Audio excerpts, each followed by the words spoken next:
Kemudian juga diantara bentuk kesyirikan mempercayai jimat, tongkat, keris, tangkal, susuk kekuatan, pusaka, barang sakti, ramalan bintang dan yang lainnya. Ini bentuk kesyirikan ini. Dan masih banyak orang seperti ini. Masih banyak.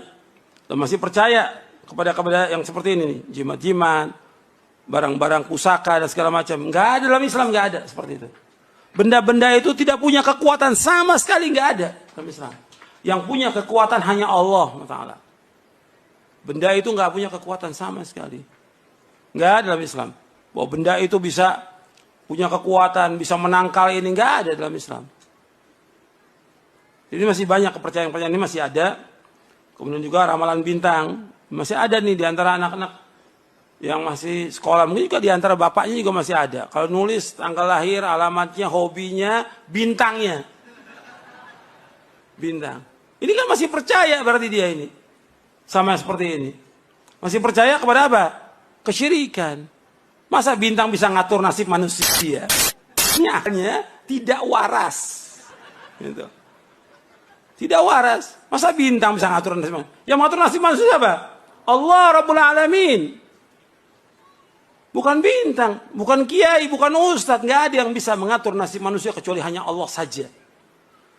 Dia baik atau buruk. Makanya kita mengikuti, mengimani tentang takdir yang baik buruk, kita ikuti jalan syariat ini. Quran dan sunnah ala fahmi salaf, kita pasti akan selamat. Yang asas, tauhid kepada Allah Subhanahu wa taala.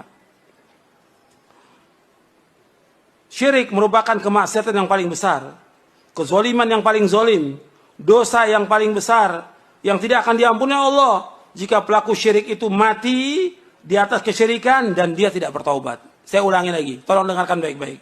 Syirik merupakan kemaksiatan yang paling besar, kezaliman yang paling zalim, dosa yang paling besar yang tidak akan diampuni Allah Azza wa Jalla jika pelaku syirik mati dalam keadaan syirik dan tidak bertaubat kepada Allah. Jadi kalau dia mati dalam keadaan syirik, dia tempatin neraka.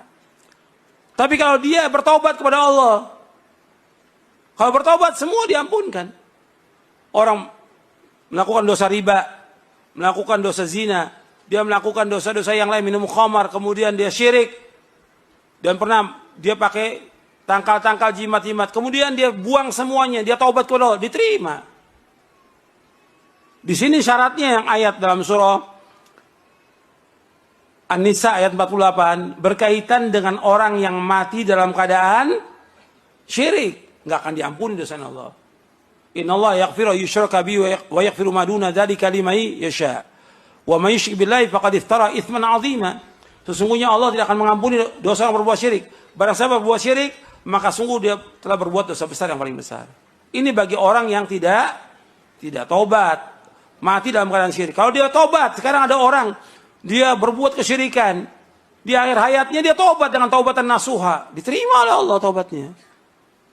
Dasarnya apa? Dasarnya firman Allah di dalam surah Az-Zumar.